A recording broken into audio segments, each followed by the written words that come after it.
Hello, my name is Kiriath, and today we are going to talk about a couple of things.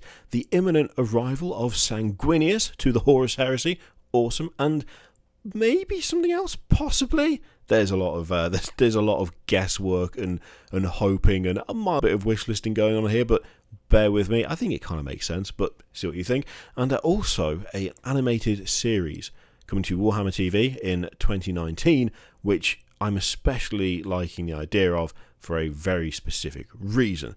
So, firstly, Sanguinius. And this is basically a little teaser thing that Forge World have done. Hit 100,000 likes on Facebook, and so they put out an image on Facebook, unsurprisingly, saying, thank you very much for 100,000 likes. Here is some artwork, and it's a nice little thing nice little hint as to what's to come. They've said, we've reached 100,000 Facebook fans. That's a veritable legion of Forge World fanatics. To reward your loyalty, here's some brand new artwork from an upcoming release. Can you guess which one? It's been a great journey so far. Let's see if we can get to 200,000. Just imagine what we'll reveal then. Might have to wait a little while for that, but for the moment, 100,000, not bad. And the little reveal is the shiny winged boy that is Sanguinius. The thing is, this feels like it should be kind of cut and dry, because clearly it's a release thing. It's a reveal. It's a, hey, this is what we're getting. Awesome. There's a couple of things about this that feel a little strange, though. The first and most important thing, I think, is that Forge World has a different sort of art style to Games Workshop. Now, that might seem a little bit weird if you haven't compared the two, but given that it's ostensibly the same company, just different divisions of. But Forge World has a different it has a different style to Games Workshop. Games Workshop has, I feel, slowly kind of skewed more cartoony. Forge World has stayed pretty constant throughout the Horus Heresy stuff at the very least, and the artwork that they've shown is much closer to Games Workshop than it is to Forge World art style. There's also little sort of inconsistencies in a way with the actual image itself. I mean, correct me if I'm wrong, because there's a lot of especially Space Marine specific lore. I do not know. I'm pretty sure that you wouldn't have seen tactical squad symbols during the Horus Heresy. I mean, the way the legions were organised were not the same as the way the chapters are now. And he said legions are now. I mean, that's one fairly major change to begin with. Previously legions, now chapters. The actual tactical markings on the Blood Angels themselves, I don't think they were used way back when Sanguinius was still flying about fighting massive bloodthirsters. I could be wrong about that, but I don't think it is. And there's just something about this particular image, because you could use any art of Sanguinius. You could use any old art, you could commission any new art, and you'd be able to get the point across that, yes, he's here. There you go, there's Sanguinius. Specifically referencing such a major part of the Blood Angel story arc as part of the whole, teaser thing, it feels interesting because it could be a little bit more than just that.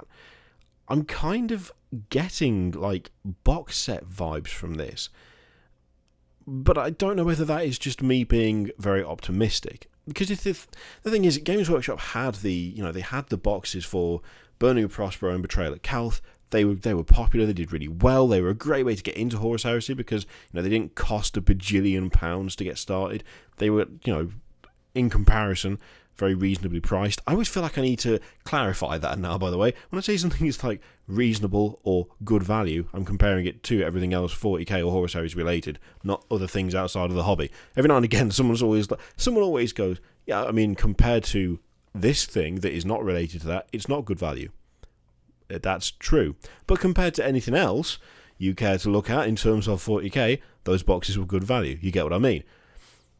There is something about this where it may well simply be a bit of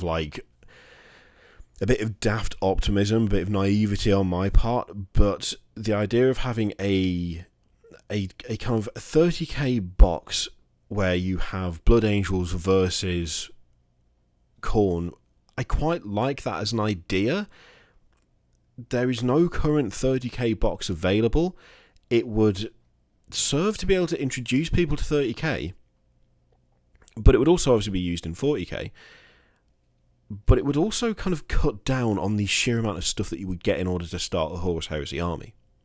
Part of me, a little tiny cynical part of me, did think to myself when Betrayal at Calth and Burning of Prospero went away, a little part of me was like, well, you could get a not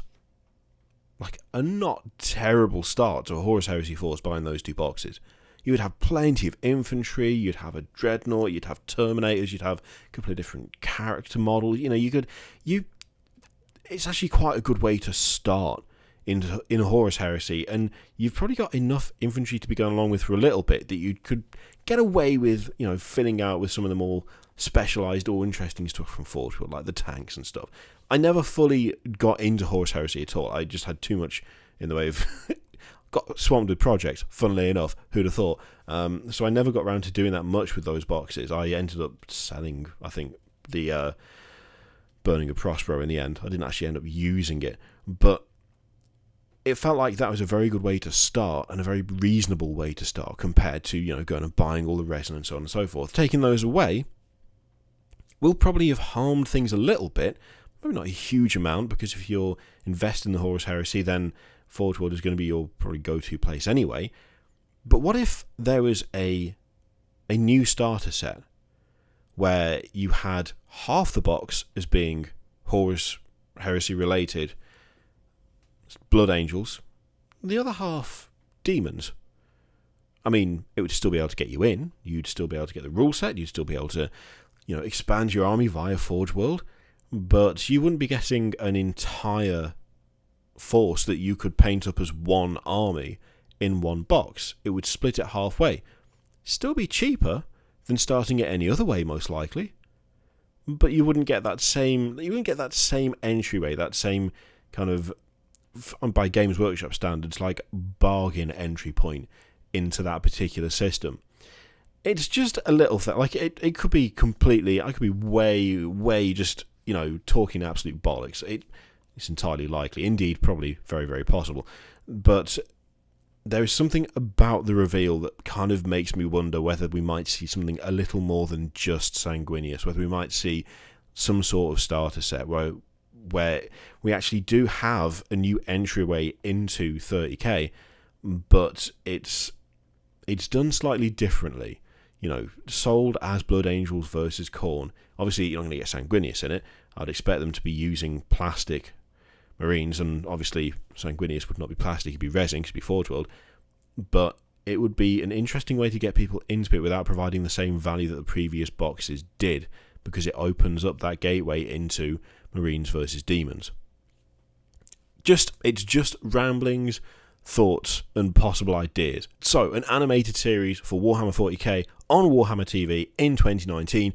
The thing I really like about this is the way that Games Workshop have done it. So, they are working with Richard Boylan, the guy who did Helsreach, and I think it's just called Guardsman, isn't it? Like a short Guardsman film as well.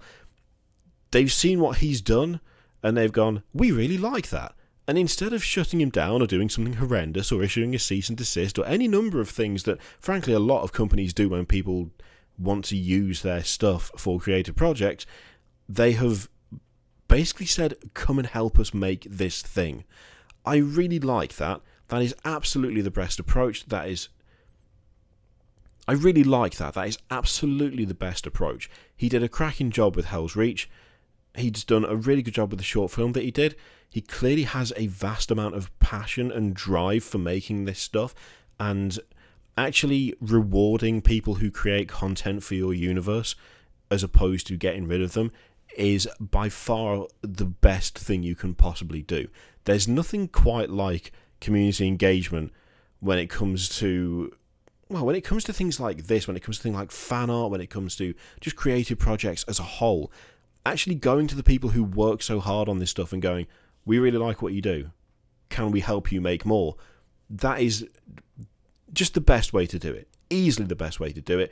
And whilst I am looking forward to the animated series itself, whilst I mean, I'd like the trailer that they showed, the brief trailer, which there'll be a link to in the description down below, obviously. Whilst I do like the look of it, for me, it is more the attitude that's on show than the series itself, in a weird way. Well, that's not to say that I'm not going to not watch it, because I absolutely am, but there is something genuinely heartening about seeing the company say to themselves, we can do something with this person, we can make something with this person, instead of just kind of saying, okay, that's great, carry on, but we're not interested, or, trying to shut it down. Actually taking that step of reaching out and saying, yes, do something with us, it's more than a good thing to see. It has all the markings of a company that have a very strong intention to make the most of their community and make the community as valuable, not just to them, but to each other as possible. Because, I mean, for a fact, the fact is it sends a really good message to anyone who's thinking about doing this kind of thing. The message isn't, don't do this because this is our IP, get your hands off it. The message is, yes, please do more. That sounds like it should be an obvious thing, but it's not. At the moment, and for some considerable time now, it's not been that cut and dry for a lot of companies. You do have the example of things like Let's Plays on YouTube, where companies allow you to play the game and so on and so forth for as long as you like, and they're not going to claim the videos or anything like that. You also have instances of companies like Nintendo who just say, well, if you're going to do anything with the stuff that we make, you will have to pay us for it. That's not a great way to go about things. Doing the hands-off approach is okay. Doing the give us something to spend your time doing something for us is absolutely the wrong approach. Doing what Games Workshop are doing at the moment, actually getting creators in and having them work with them to make new stuff, absolutely the best way. And given how much of a good job Richard Bourne has done with Helsreach, given the really quite good thing that he did with Guardsman, I just have actual faith that this is going to be decent. That whether the visual style is something that you personally enjoy or not, that's a subjective thing. I suppose all things regarding animation are kind of subjective, but I feel he's done a really good job with the stuff he's done so far. He clearly has that passion, that drive for it. Having that recognised and just actively funded by Games Workshop, that's by far the best way to do things, and it makes me hopeful for what we might see in the future in terms of other collaborations, where we might see other people who do these projects seeing support from Games Workshop actively, that we see them brought on board to work with them in an actual proper capacity. So yeah, the animated series is going to be good. I'm looking forward to it. But the potential for what Games Workshop are now prepared to do with people who actively want to create using their stuff, that in a way has me more excited. So yeah, let me know what you think about both of those things in the comments down below. The release of Sanguinius and the possibility of maybe some sort of box set. Maybe, but it's just thinking out loud at this point. And the animated series that is going to be coming out on Warhammer TV. Let me know what you think in the comments down below. In the meantime, feel free to click Patreon, video, subscribe, all that stuff. Click it if you like, don't click if you don't want to, and I will see you for the next one. Toodaloo.